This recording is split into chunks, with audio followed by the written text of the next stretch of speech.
With the rising cost of living, a rental housing crisis, high interest rates, let's see what the federal budget has in store for us to combat all of this. Let's start off with the winners of the budget, followed by the losers, and some unusual funding that the government is planning to splash some cash on. Amidst a national rental crisis, population growth, and constraints on housing supply, here are the measures in terms of housing for this year's budget to combat housing shortages and affordability. Rents over the past year have increased by 11%, whereas we're seeing vacancy rates at all-time record lows. To address this, the government has introduced the Commonwealth Rental Assistance for low-income renters. This is available for pensioners, job seekers, those on family tax benefits, and parenting payments. These people will see an increase in the maximum level of rent assistance by 15%, which accounts for about 1.1 million Australians. The maximum increase is between $15.73 and $31.76 a fortnight.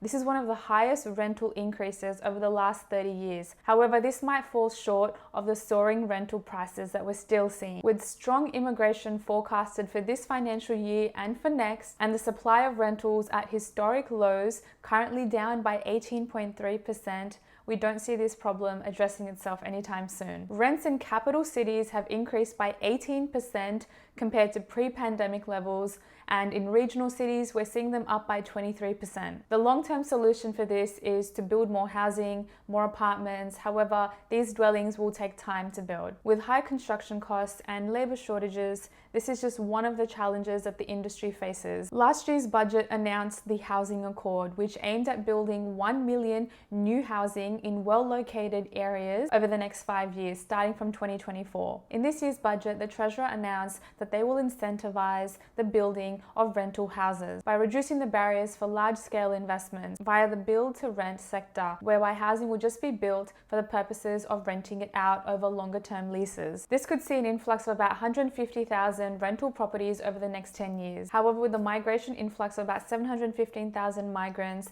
the ABS suggested that this will only cover about 9.5% of households. First home buyers. The government has expanded the eligibility criteria for first home buyers as part of the First Home Guarantee and the Regional First Home Buyer Guarantee. Previously, this was only available to singles, married couples, or those in de facto relationships. But this has now expanded the classification of a couple to friends, siblings, and other family members starting from July 1st this year. This also includes non-first home buyers who haven't bought a house in the last 10 years. This could be because they've fallen out of home ownership, perhaps in a separation or a divorce. As part of the First Home Buyer Guarantee, you'll be able to put down a 5% deposit with the government guaranteeing the other 15%, making it easier for you to enter the market and having saved less funds to purchase your dream house. Small businesses. The instant asset write-off threshold will be increased to $20,000 as of July this year. Small businesses with an annual turnover of less than $10 million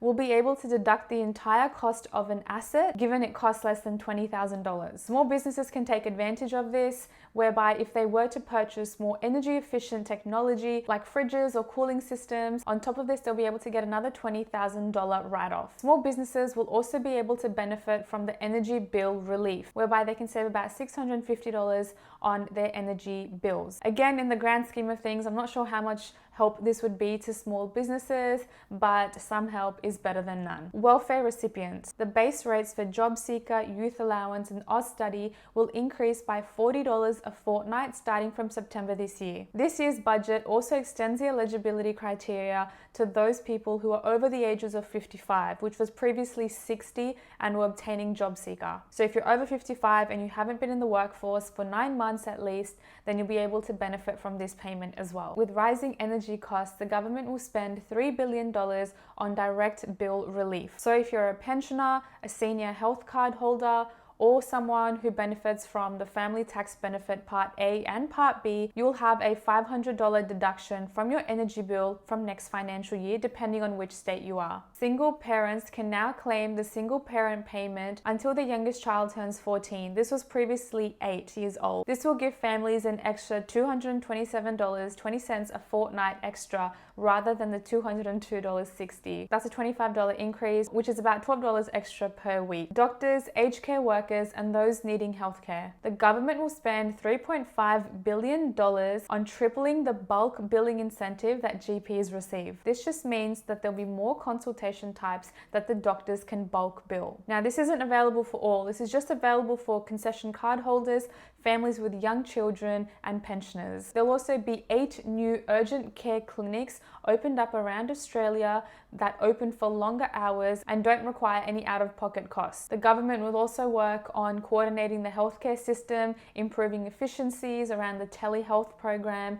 and also increasing the rebates for consultations that are longer than 60 minutes. One of the positive things to come out of this budget is that aged care workers will be getting a 15% pay rise. Also, if you're an international worker and you work in aged care, you'll be exempt from the usual working cap conditions until the end of the year. Tertiary students, there'll be an additional 300,000 TAFE and vocational education training places which will become fee-free for people who undertake courses in critical and emerging industries like healthcare, clean energy, and digital sectors. Now, what was interesting to note was the government announced no measures around the increasing cost of HECS payments or student loans. As we all know, with the rising cost of inflation, student HECS balances are increasing by 7.1%. However, there was no mention or talk around this, which is quite interesting. If you're wondering what to do with your HECS before June comes around, I've got a video around this explaining the pros and cons of paying off your HECS before the rate increases. I'll leave it down below in the description box, so make sure you check that out. And now let's move on to the losers of this year's budget. First one being travelers. If you go on holidays or you're thinking of never coming back to Australia, you'll be charged an extra $10 as part of the passenger movement charge starting from July next year. This will increase from $60 to $70 and essentially will be felt through your airlines when you purchase your tickets. This is the first time that this has increased in over 7 years, and temporary workers will be charged with additional visa application charges. Smokers and vapers. A tobacco excise will be placed starting from September this year for the next 3 years, and that'll increase by 5%. This is all in the hopes that Australians quit smoking, and if so, this will increase the government revenue by $3.3 billion. $234 million will be spent around the fight against vaping, including information campaigns to discourage users around Australia. Middle income renters. Where is the rental relief for those who are not low income renters and are still struggling with the rental housing crisis and the affordability of buying their own home? This tier of people will still be on struggle street and miss out on any of the relief. Bosses trying to avoid superannuation. There'll be a crackdown on employers who avoid paying their employees superannuation. There'll be a program starting in 2026 whereby employers will have to pay their employees super as soon as they are paid their wages or salaries. Super millionaires. Anyone who has a superannuation balance above $3 million will be taxed at 30%. Now, currently this is 15%, and the new tax will take effect from July 2025. This impacts about 80,000 people in Australia. Another thing we didn't see in the budget was any mention around food. For most Australians, the average spending on food and groceries per year is around $10,000, and that is just forever increasing given the rising cost of living. Around 15% of disposable income is spent on transport from going to work and back home.